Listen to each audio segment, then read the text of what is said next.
Hey, come on. Okay, I thought you wanted to introduce the topic tonight. This is August 14th. What's our topic tonight, Marco?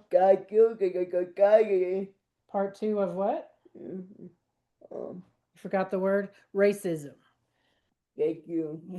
Okay. All right. Good job. So we're going to start with our introductions and an icebreaker. And so we'll just kind of Leo, we'll get back to you next session, but let's just do our sequel to last week's. We'll do what's your favorite summer vegetable? Mm, okay. Last week it was fruit, so we'll do vegetables this time around. So Um, so say the name you want to be called, your pronouns, uh, and your answer. So I'm Carol, she, her, and I like squash, especially yellow squash. That's so pretty in Mhm. the summer. And I'm going to cook a lot of it while Marco's gone because he doesn't really like it. So, okay, Gabi. okay, your turn. Jack. Thank you. Hey, yo, everybody. My him. Marco, he, him.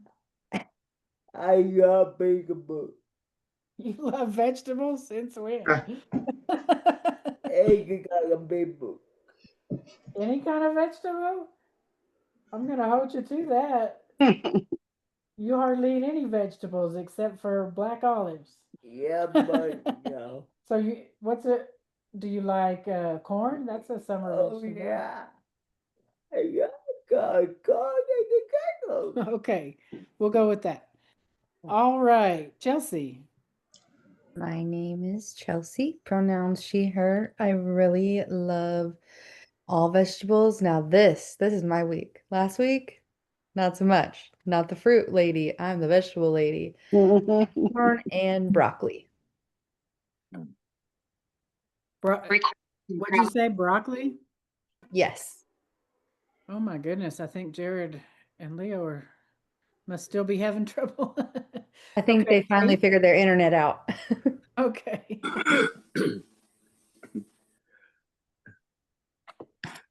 Kate, are you? Yeah, my name's Kate. Pronouns are they, them. I think mine would be uh, tomatoes on the vine, but I think technically they're considered a fruit, but I'm not sure. We'll take it. Yeah, yeah, homegrown tomatoes. There's a whole song written about that. I think I might have played it here. Homegrown tomatoes. Ain't nothing in the world that I like better than homemade love and homegrown tomatoes. I I mean, love that song. Okay, Gregor. Kreger, he, they. I love the deep greens. I love collard greens. I love mustard greens. But my favorite that I eat every single day is arugula. Arugula comes with its own salt and bitter little taste on it. Is so good. Never would have eaten it when I was a kid, but I love it now. Oh, that's lovely. All right, Jared and Leo. hi everybody. My name is Leo. Pronouns he, him, and I don't know if are mushrooms vegetable. They are today. Okay, well, Oh, We'll count it. the spinach. Yes. Mm, Okay, okay. struggling. Hi, name's Jared. Pronouns are every pronoun. And my favorite vegetable would be onions because there's just so many Filipino. Oh, I Need onions. I just need onions to exist, really. Yeah. Yeah. this. It's really hard for me to cook without onions, and my neighbor. Luckily, I don't cook for her very often, but the last time I did, I had extra onions, and she hates onions, and I didn't know Oh, it. Do you have an onion soup recipe, Jared? Actually, there are recipes where we do put onions in the soup, but not in onion soup recipe. No. There's a soup called sinigang. It's like Asian caldo, where we have it's like it's a sour soup that's so good. And the It's onions so just good. they just make it pop. Might have to share the recipe. Mm-hmm. All right, Kreger, did you have a recipe in mind? No, I know. I love onions too. And I like all kinds of onions, yellow sweet onions, red onions, whatever. I love them all. Yeah. And I was just thinking, what if I just chopped a bunch of different kinds up and made a soup out of it? So that's why I'm asking, because I've Oh, never that's tried that nice. before. That's nice. One of the most interesting soups I ever made. This is kind of an aside, sorry guys, but I have this book of like Christmas recipes from around the world, and I made a soup out of green olives. Mm. Oh, it was a lot better than I could have ever imagined. It was wonderful. Okay, anyway, let's get on to our subject for tonight. So last week we talked about we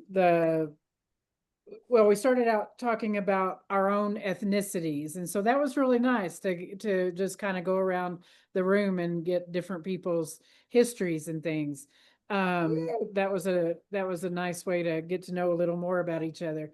And that was Suzette's idea. Suzette is out with she had some dental work done and couldn't see her way clear to talking tonight.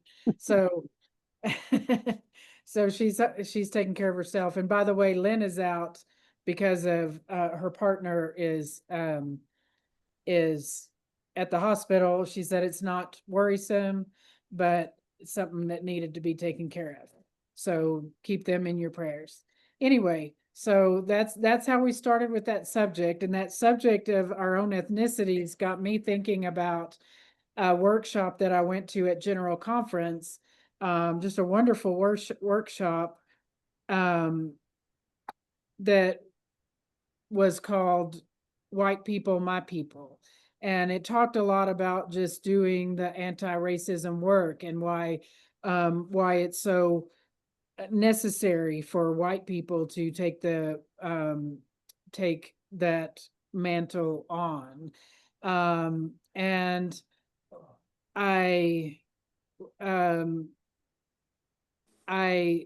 we talked some about just the history too, that much of which I learned in that class, that the word white wasn't even invented, until after the U.S. was around and around the Civil War times, and how that has carried through to other parts of the world. So we also talked about, I showed you the one version of a wheel of privilege and power. And I don't think we really talked enough about that. I just want to say, I think everyone here has done a lot of, has done some reading or been to some discussions about the subject. And I think you probably know a little bit about privilege, but I don't know about our audience. I know that that people, when the subject is first broached, there is usually somebody in the audience that gets their shackles up and says, wait a minute, I'm not privileged. I worked hard all my life, and that kind of thing. And so just bringing things up like that can sometimes be very confrontational in a group setting, or just one-on-one even, if the tone, if it's not explained well. And so I think what we want to just recognize is that racism is a systemic thing, and that it's all around us. It's it's the water we swim in. It's part of our culture. It's and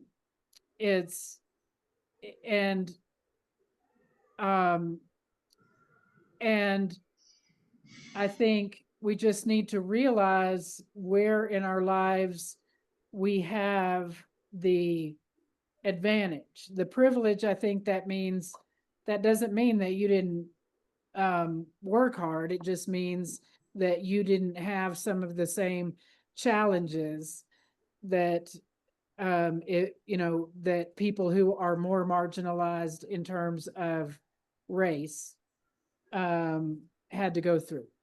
And white people can never understand what a person of color goes through exactly. But we can try. And so that's part of our goal for tonight. I think one of the places that we really had a great discussion about it was when the Wednesday night book club did a book about white Christian nationalism. Kreger, would you like to say something about that? You've always said that was one of your one of the most influential books that you've read recently. Well, yeah, that was in 2024. And, I listen to all these books.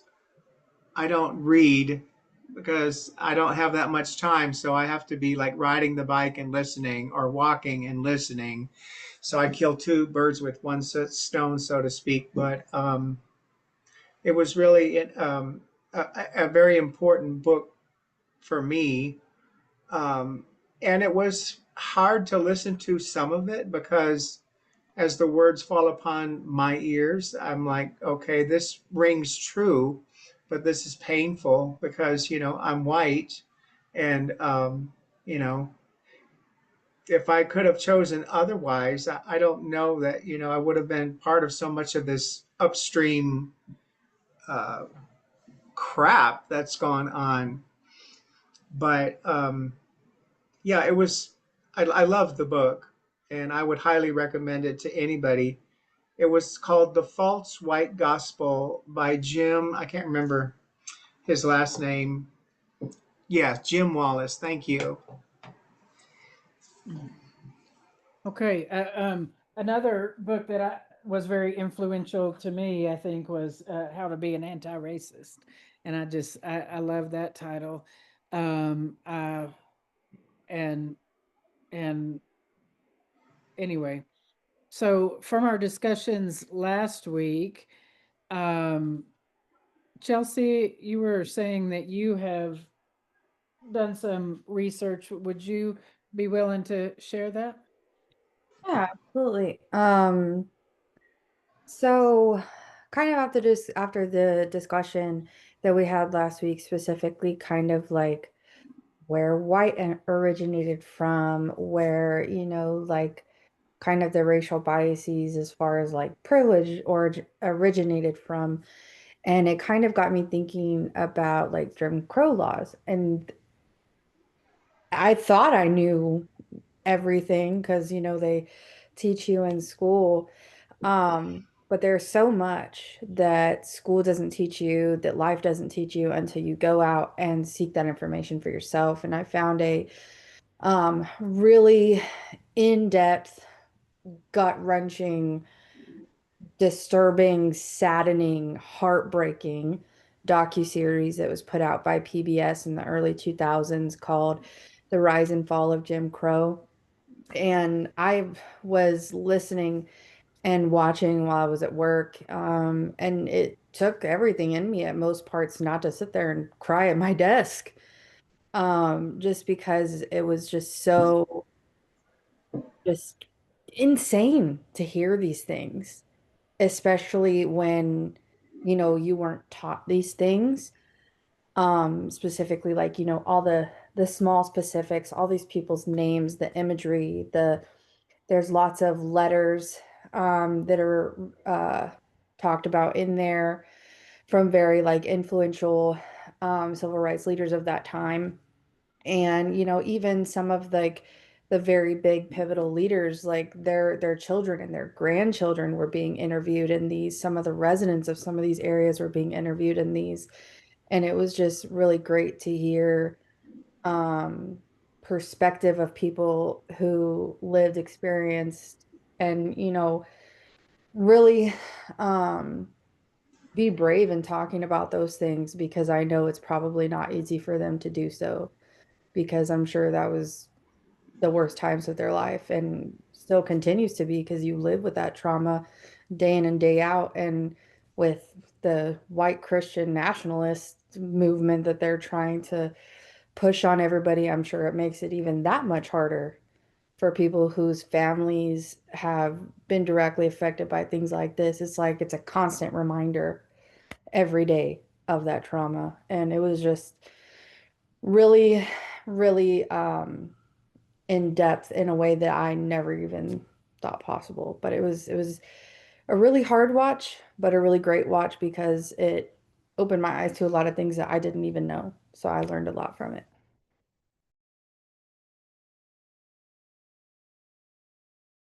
You're muted, Carol. Sorry about that. That's great. I went attended via Zoom a vigil for Jonathan Daniels, who was a guy that went to the same seminary I went to back in the 60s, and he joined the march to Selma. He this was kind of a long arc for him, the whole seminary thing and everything, but he really he determined that following the call of Martin Luther King Jr. was what he needed to do, and he went. He did some other things before that, but after I believe it was the March to Selma, he was jailed for a week, and when he was released, he was with two young Black girls and a priest, and they went into a small store nearby where they were jailed. They weren't jailed in Selma. It was a small town nearby. And a guy who said he was like the sheriff or deputized or whatever, it turns out he wasn't, but he confronted them in their store where they were just trying to, get something to drink and go along their way. And this person just started yelling at them and giving them a hard time, and then pulled a gun and aimed at one of the girls, who was Ruby Sales, and Jonathan took a bullet for her and died. And Ruby Sales went on to be a great leader in the civil rights movement, and so he's recognized by the Episcopal Church as a martyr. And I think there's so many more. And what, Chelsea, you were saying about watching that docuseries, that just reviewing his history led me to something on PBS that was a real interactive little module. I can't think of the name of it, but it talked about how so many of the crimes like that, particularly where Black people were killed, the person doing the action, I think they called it the sorry, I'm blanking on the name, but anyway, so many of those crimes went unpunished, and so there was a law passed this century. I don't remember the year exactly, but where they would go back and investigate these supposedly cold cases, and so many of them are just like, well, the supposed perpetrators are dead, and we're not going to pursue this anymore, and it didn't turn out to be the blow for justice that passing that the law that all of these cases needed to be looked into. It seemed so hopeful that when this law was passed, but it didn't really turn out to be very very helpful to the families or the or to the movement itself. Jared and Leo. So, you know, I love that we are really doing the outer work of looking at the outside elements of racism and the outward displays of racism. And I just kind of want to ground the conversation on the deconstruction of racism within ourselves. Because we're not clean in this room. Right. You know, we have to name these things because they exist subconsciously without us even knowing. And it's been observed by Leo and I in these spaces. By what? By Leo and I in these spaces. And you know, like it's been observed by people in the church because people are praying about it. The struggles with racism, right? And you know, like it's been observed in Zoom rooms that this church has hosted. So like, yeah, like let's get to it. I love this, the way we're starting this off. This is so good. Last week, Kreger was so brave to put it in the chat. You know, my name is Kreger and I'm a racist. Just like a 12-step meeting. And I think thank you, Jared, for bringing that up. And I think as Kreger said, that's a scary thing to admit. But yes, I think we all need to address that. It's only because, though, someone was able to lovingly give me feedback, and then I could see it for myself, and then I could own it for myself, and then, you know, had the shame and guilt and everything else that goes along with that. But that's what I told Carol, that what we really needed to focus on this topic this week is how do we provide feedback when we are witnessing this with our own eyes or in, you know, wherever we are. How do we provide feedback to someone, you know? How do we provide feedback? You know, I think you might want to take a look at what you just said or what you just did, or you might want to think about it, because, you know, how do we do that? Well, and don't we first just need to look at ourselves? And I love that you gave the example of, you know, your partner calling you out early a long time ago about that. But how can we start that work in ourselves? Well, because like Jared said, a lot of times it's subconscious. It's floating so far deep into the fabric of, you know, who you are, who you grew up, how you grew up and all that, that you're not even seeing it. So somebody from the outside looking in has to bring it to your attention because you're not even aware. Yes, I think educating ourselves, you know, it helps, but yes, sometimes something much more personal is useful. But what if nobody ever gives us that feedback? We can still start, and I think I think the so sometimes just putting it out there and just being open to that. I don't know. I don't.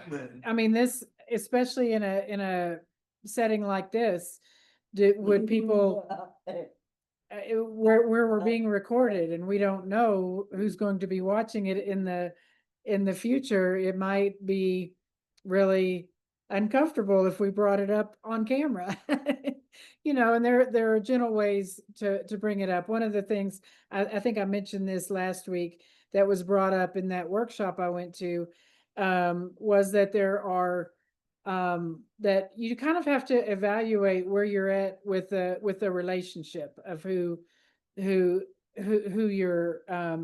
dealing with.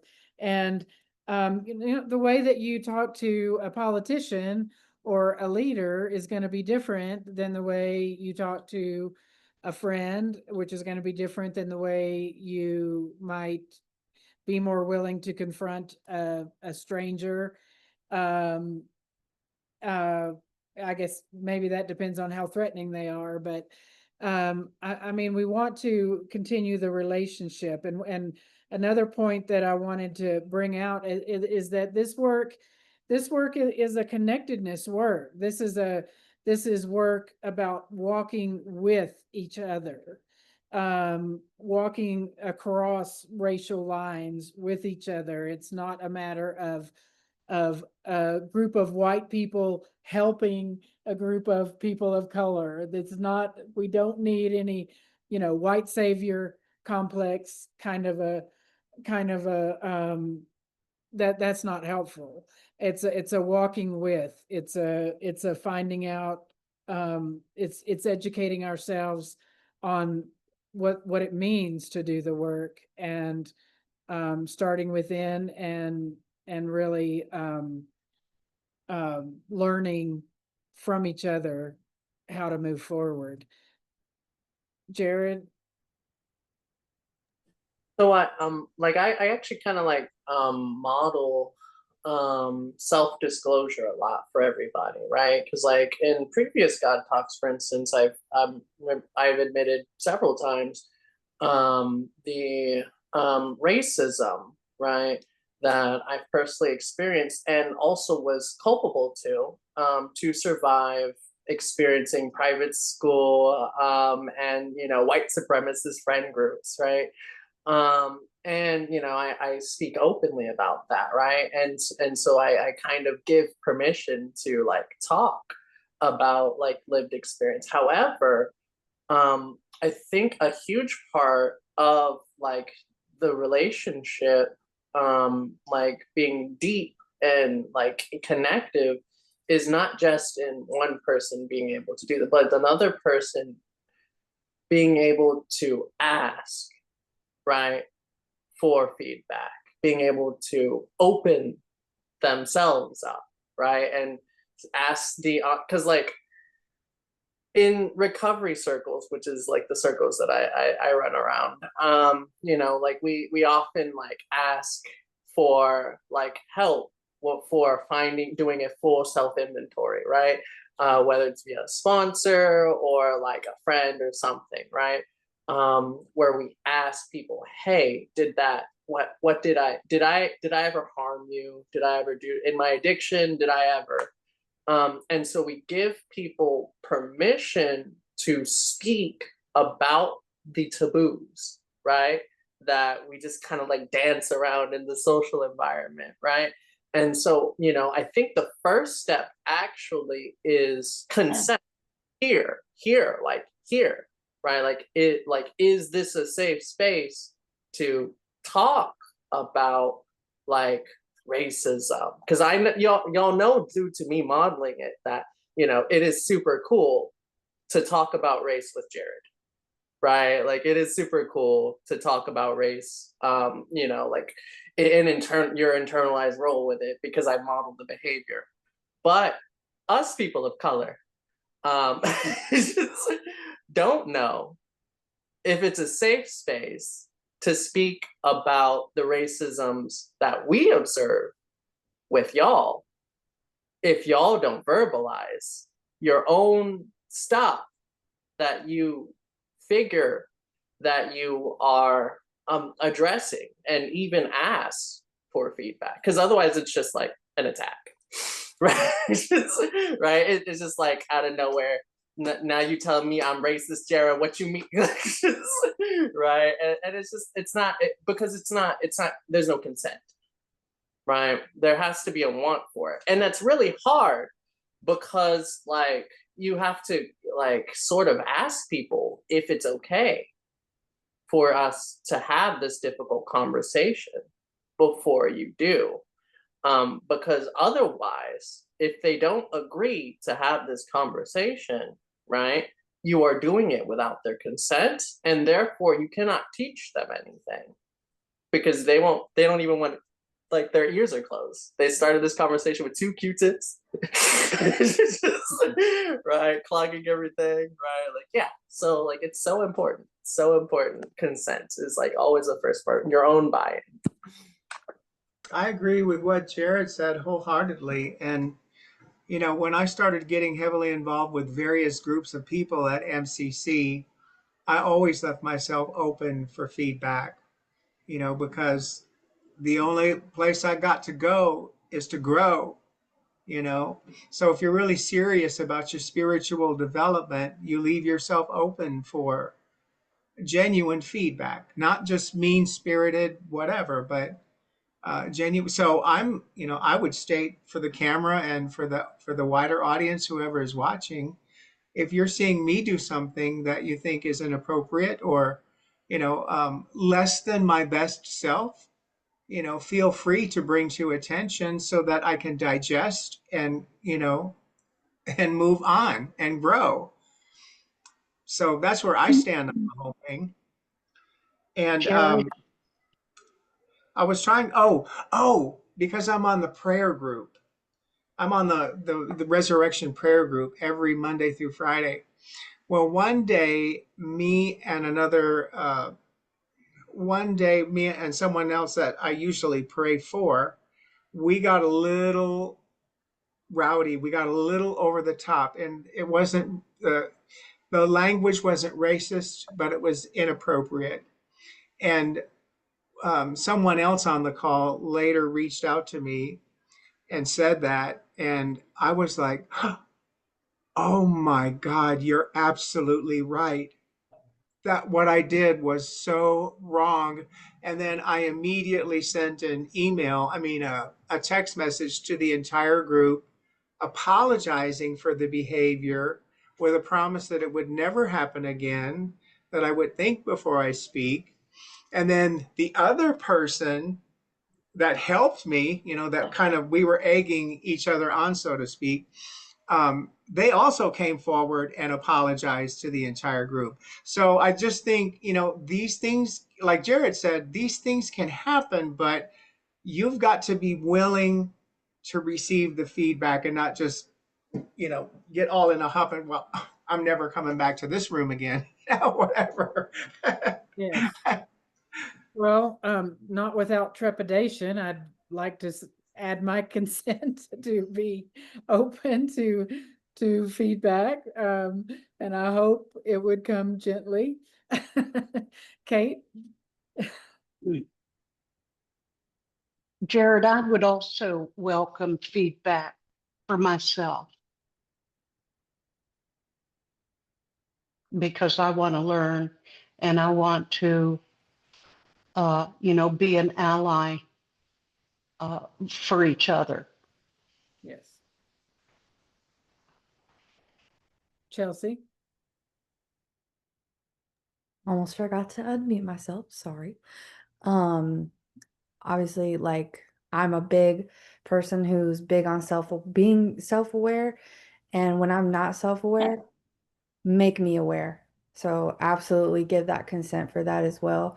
I've really come a long way in these past few years. I used to be that type of defensive person, not just specifically about this topic, but just like in family situations when I was confronted with something that I did wrong to, you know, my sisters or my mom or whoever. I didn't want to hear it because I felt like I was such a bad person. But then, you know, over years of therapy, I've learned to, you know, take that constructive criticism. So I really agree with Jared and what he said about being able to take that criticism and apply it to something positive instead of looking at it as a negative. And I also agree with, you know, if someone's not ready to have a conversation, you're never going to get anywhere.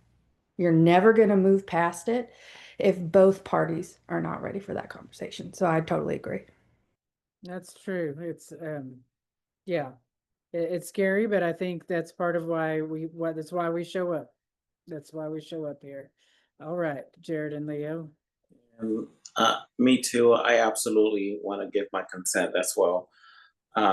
Feel free. I'm just like Chelsea. Maybe before, a few years back, I want to say 8 years back, I was not the best at receiving feedback, but I think that I've gotten like better at it. You know, try to accept it that hey, I might have something to learn here, and I always take it as curiosity and actually getting to listen a person. And sometimes, like Carol said, you have to assess the situation, because sometimes, yes, it's very important to call it out at that moment, but sometimes it's best not to maybe escalate the situation. Yeah, like find a more private context. Yeah, me and my husband were put in a situation this past weekend, right? Are you talking about With yeah. who? Oh, okay. But in that situation, it was like it was better not to say anything, because the other person was already up here, and and if we escalate the situation, it makes it even worse. But it was good that we didn't escalate the situation, because that person apologized the very next day, which was very good. It was very good on their part, right. I was proud of them. Right. And so that happens whenever people are able to like figure it out, you know? Yeah, on their own. But also like what I figured out, that sometimes is the person suffering, and that's what I looked at it at the time. I was like, this person is suffering very deeply, that they don't deserve us scolding them even further. And I'm like, I pray, and whenever they apologize, I was like, that we're here, and like we love you, like we're not a threat. We're definitely not a threat, right? And that's the energy. Yeah, that's the exact energy that I'm about to bring.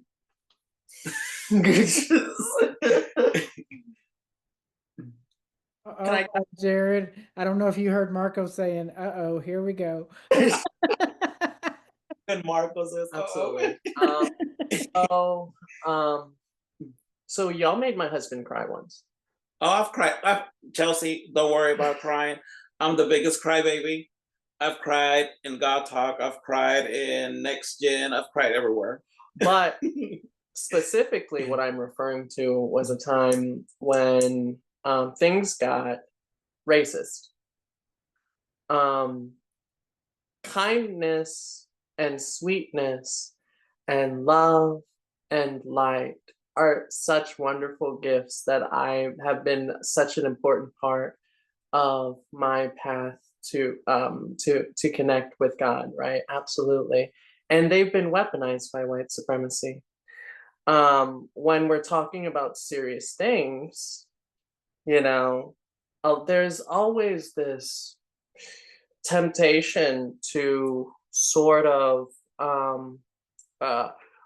pink coat the conversation, so that we at the very least end on a good note, or forget all about the bad stuff, right?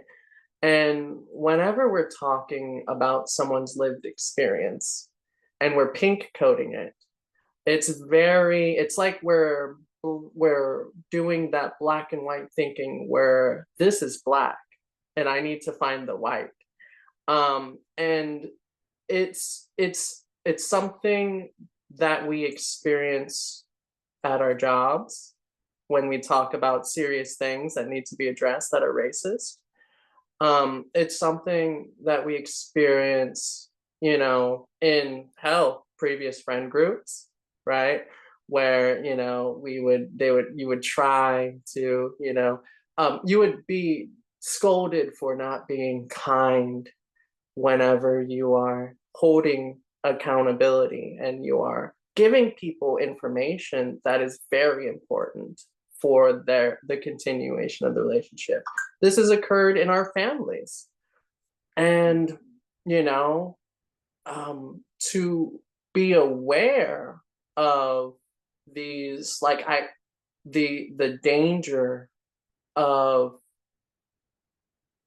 pink washing, of the lived experience of people of color. I think it's very important for us to allow ourselves to sit in discomfort when we're talking about racism. I think that is the most important thing, feedback that I could give everyone here. Because, you know, it would be nice for every God talk to be a breath of fresh air. But with the fact that we have taken the time to deconstruct a lot of things, a lot of bad vibes, a lot of horrors that we've all experienced here, it can do more harm. And it has done harm to us. I say it with a smile because I was taught that to be kind is more important than to tell the truth. Right? Yeah, like that's white supremacy for you, right? So be mindful, in my opinion, in my received, you know, bodies, of the dangers of softness whenever we are delving into these subjects. It's okay for our lived experience to suck. It's our lived experience. I wouldn't want it away. It kind of seems like maybe at the beginning of these calls, we should have a few brief like rules of the road or something, so that, you know, like when we have people coming in and out, you know, it's understood at the top, at the get-go of the call, like what's acceptable, and, you know, well, like we're just, what are some boundaries that we're all going to agree to go by, you know? Just a Right. thought. Yes. Right. Good. And we did talk about some rules at the very beginning, but yeah, just kind of in the interest of time, we have kind of gotten away from that. One of the things that there were like 7 rules that I'm familiar with, and one of the ones that comes to mind right now with this discussion is the difference between intent and impact. And in other words, even if you didn't mean to hurt somebody's feelings, you still need to, I still need to understand if someone says that was hurtful, I need to try to accept that and learn from that, because it's the impact on that person that matters, not just that I had good intentions. We all know what the road to hell is paved with.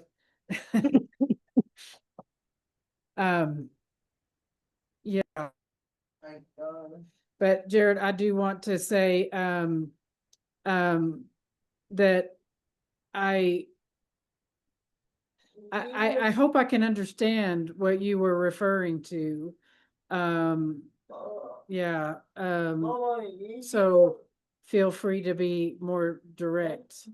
And hang on a second. I'm going to go off camera a second because I've got somebody knocking on my door. That's okay. But I'm still listening. Absolutely.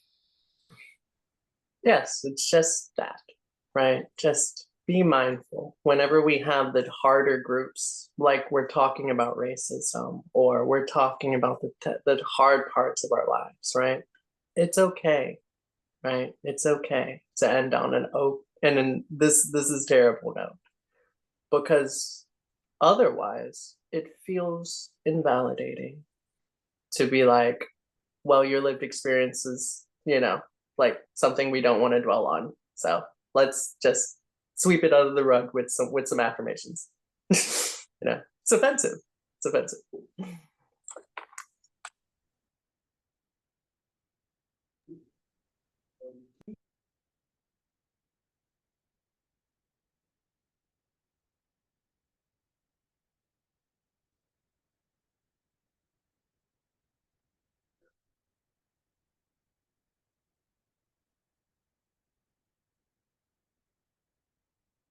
Sorry, I'm hitting wrong buttons here.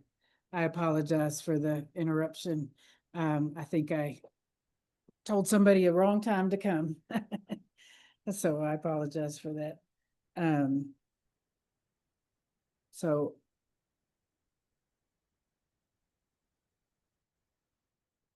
I'm a bit at a loss of where to go next. And this is kind of what it feels like sometimes, right? Whenever we, hold space for uncomfortable conversations, right? But also, I'm sorry not to cut you off. Absolutely. But also to have a minute to sit just in the silence it's also important.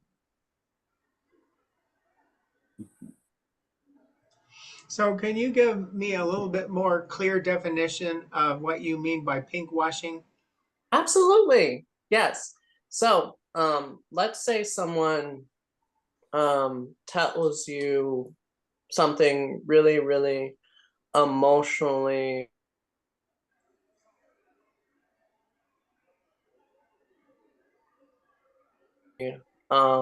like inner work, and they show you some of that inner work, right? Where they tell you about how hard America has been for people of color, and how so much of it has been exploitative and laborious.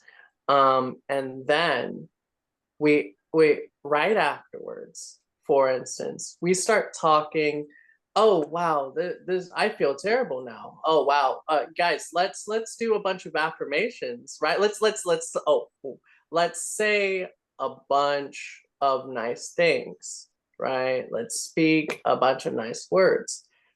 How that looks from at least my perspective, right? It can be, it looks like we are the inconvenience.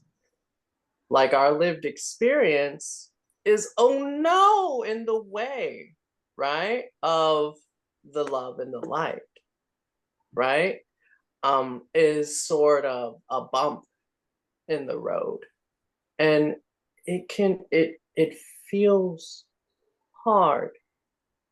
It feels hard to be able to be open and experience that multiple times. And like with all that is happening in America, with everyone being too nice to say anything, to do anything, right? Where everyone's lived experience of surviving this death cult that we're all in, right? Is being, like absolutely steamrolled by the act. It's too re-traumatizing. It's quite bad. I wouldn't invalidate anybody who said that they didn't like what was happening with Trump. I would sit with them in the uncomfortability. Clinically speaking, I would do more harm if I said, okay, let's do affirmations right after someone spilled their guts about their trauma.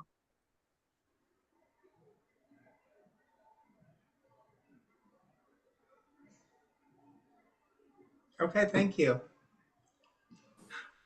Yes, thank you very much for bringing that. And I feel very responsible for the things that have been for the way that this, group runs. And so I I apologize for any harm that I've brought.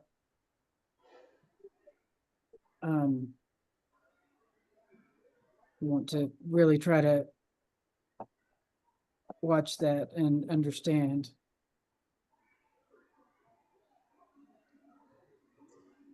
I think part of what I'm hearing too is that you could say something and then you feel like you weren't really heard or you weren't really understood. Like people weren't really trying to get on the empathetic side of what it was that you went through or have been through, you know, and we could do better at that. Yeah, there's a big difference. Oh, sorry, Jared, were you going to say something? Oh yeah, that too. That's another part of it. But it's like the attachment to love and light and kindness and sweetness, right? Is invalidating for those people who don't live in that whenever they're in our lived experience, right? And it's okay that we don't, God's not just in the love and light. He's in the story of Job too. He's all up in that story. Well, let me tell you. Oh, yeah. Yeah, what I was just gonna say is I'm glad that Krieger brought up empathy because what a lot of people don't realize is they intertwine sympathy and empathy. And a lot of kind of like what you're describing, Jared, is feelings of sympathy and, oh no, I'm so sorry, but let's keep it going. And empathy is where you sit in and you really try to take your mind to that person's place and how they feel and try to understand where they're coming from. So a lot of people think those are like very synonymous, and they're actually two very different things. And what it has to do with race, right, is that kindness is often the face of it, right? Usually whenever a person of color, holds another person accountable, their tone is policed, right? Oh, you're an angry Black person, right? Yeah, we like based on, or I don't like how you said that. Are you inferring that I'm racist? Wow, I'm calling HR, right? Right, like these, so like it.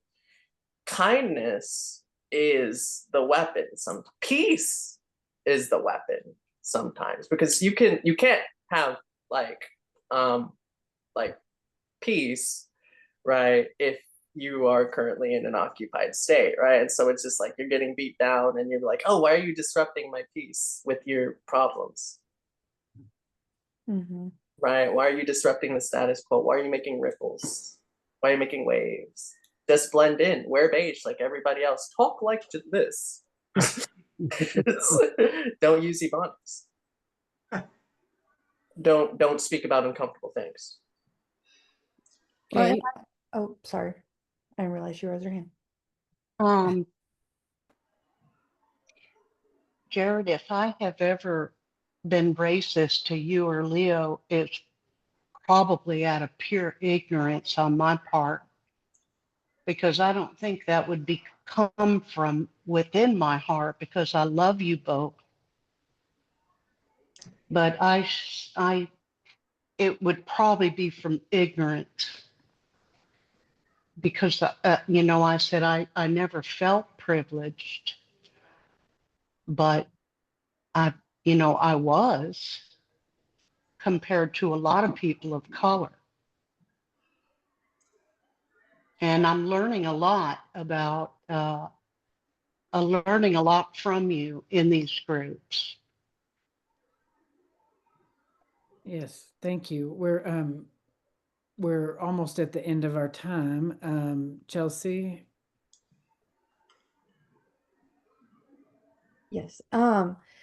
So one thing that I did want to bring up that I feel like nobody kind of like in a white space specifically really thinks about is a lot of where it's like, I'm not racist in here and I love you, but it's those microaggressions. Oh, is your hair really hard to take care of? Can I touch it?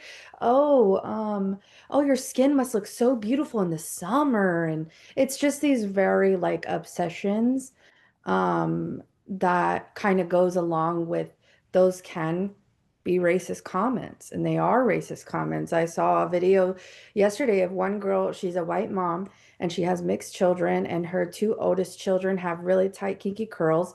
The third one has looser curl pattern, and she just had a new baby, and her kids all didn't really develop their full curl pattern until they were like 2, 3 years old. And all her friends were like, "Oh, I bet you're hoping that, this one's hair turns out like your third one. It must be so high maintenance to take care of their hair." And she's like, "So what you're saying is I don't care about my other two kids and, taking care of them, and I think that they're a hassle and not worth the time? That's just." And she was like, "You're lucky you didn't say that in front of my kids." And she said she told him right then and there, that's not appropriate. So I think that's a big part of where to learn is just those little things that you would not think are racist because you think, like you said, coming from good intentions, that you don't think you're being hateful or hurtful, but a lot of times you are. Yes, and Jared, I really want to thank you and Leo for bringing forward your concerns, and I hope that we can understand and do better in the future. So I have a feeling that some of my closing prayers have been a bit on the Pollyanna side too. Yes. Oh, I thought we were muted. Just kidding. oh, well, okay. Well, let's do a closing prayer now, Kreger, if you don't mind. It's Sure. okay.